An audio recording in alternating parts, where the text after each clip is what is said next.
everybody, it's Megan, and today I'd like to talk to you guys about Anne Frank and Dr. Robert Fish and the whole Holocaust concept itself.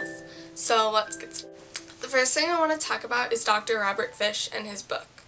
As you probably already read my report, you'll notice that I said that it was fun. I believe that it is a fun story because it kind of is like a different take on the whole Holocaust thing, and it's kind of more about love, which I don't exactly agree with Dr. Robert Fish, but I still think that his concept is pretty good, and I think that it just is a different perspective on the whole Holocaust thing itself. And I enjoyed reading that book and imagining what Robert Fish was probably thinking while he was painting in these books and writing in these books. So I don't agree with him on the fact that he said it was all about love. I don't think the Germans exactly loved the Jews, but it's Dr. Robert Fish's idea, not mine. But this is just what I think, and I don't really think that it was about love. I honestly think that the Germans hated the Jews, which I don't know why. I mean, they didn't do anything wrong. They just have a religion, and that's all. I mean, we all have religions. We're all different, but I just think that it's a period in history that we do need to focus on, and we need to teach kids about, even when the last survivor dies, because it's important to keep up on this kind of stuff, because it was like our roughest patch in history, I believe. I don't think there was anything that bad, that how they treated humans that bad. So that's what I think about Dr. Robert Fish's idea. My next topic is about Anne Frank. I absolutely loved Anne Frank's story. She is my favorite person in the Holocaust, and Anne Frank was just easily relatable to me, so I'm glad that we went through the Holocaust at this time and we studied Anne Frank at this time, because she is just one of those characters who's easily relatable, and yeah.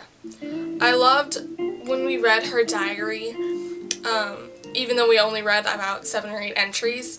I actually, when I was in 5th grade, I read the whole thing, but I didn't really get to connect with it in 5th grade because I wasn't Anne's age, and I was like 10 years old, and I just didn't have an understanding with it. I wasn't like on the same plane as we are now. I was just like down here, and now we're like up here with it. We get it. We know that it was a rough patch in history, but when you were younger, you just didn't really get it. You didn't know.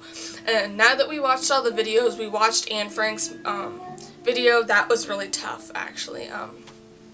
I didn't like that video because it was just a little bit too sad for me. I started crying at 2 parts in the movie: when she was ripped apart from her father, and then at the end when Otto was in the annex after the whole war and he was in Anne's room and he just collapsed on the ground. Those were the 2 saddest parts in my opinion, but the whole thing is just really sad, that whole movie. I really did not enjoy watching that movie, and I don't think that we should watch that movie. Even though it is a good lesson to learn, I just really did not like it. It was a little bit too on the rough side for me, and I'm like really soft and stuff. But overall, I think that the Anne Frank thing was really nice because we all could relate to her, except the guys might not have been relatable, like as easily relatable as the girls, but it still doesn't matter. At least we all got into it and we all know about it now.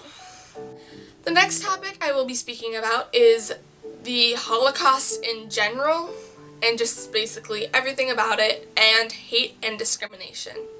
So the whole Holocaust, I kind of already hit a ton of points in my other 2 topics, but the whole Holocaust in general is just a really bad thing, and it's hard to think that the Holocaust is still going on. Not exactly the Holocaust, but hate and discrimination all over the world, school-wide, in the, like, just everywhere.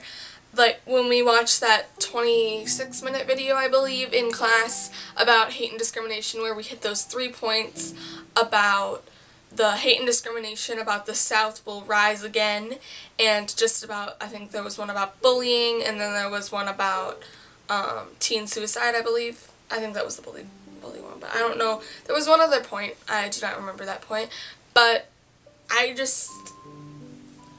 don't get what goes through people's mind when they're bullying somebody.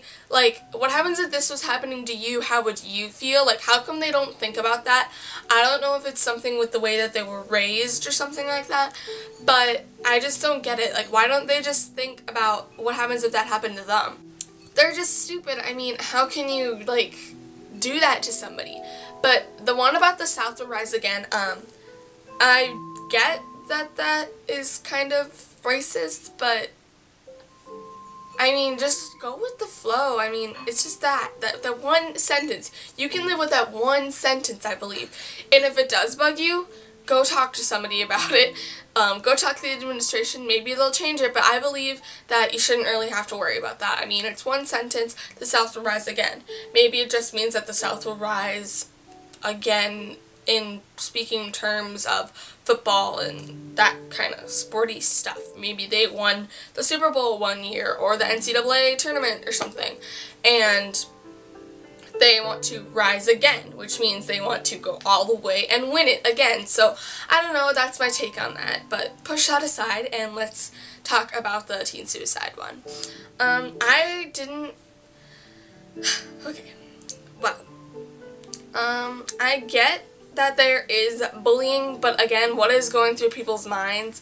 And I appreciate those girls talking to the administration, saying where there is bullying and how they should keep watch in that area. I really, really like that idea, and I'm glad that they stepped up. And at the end, how they were in that large circle and they were holding hands and they were all taking a pledge that they will not bully, I believe was really nice and it was good. And now everybody understands that bullying is not okay. We want to end bullying once and for all, which I don't really think we can do. I think that we can minimize it a ton, but I don't think that bullying will ever always be gone. It's just kind of something that's always there. It kind of just pops up in the peak of the moment and stuff like that. So, that was my take on the hate and discrimination and the whole Holocaust in general. Now let's get a closing going on. I hope you enjoyed listening to me talk. I apologize if it was boring, but I hope some of my special effects and things kind of helped with that. But yeah, I hope you enjoyed this video. I put a lot of time and effort into it. I hope I covered most of the main points, and remember to read my little report paper. It does also cover the points I have covered in this video. It just kind of explains it more in this video because I have more time. Because I love talking in front of the camera. I have a YouTube channel, which doesn't have to do with anything. I don't even know why I'm talking about this, but I have a YouTube channel, and that's why I am so easily talkable in front of the camera. Like, I film videos all the time.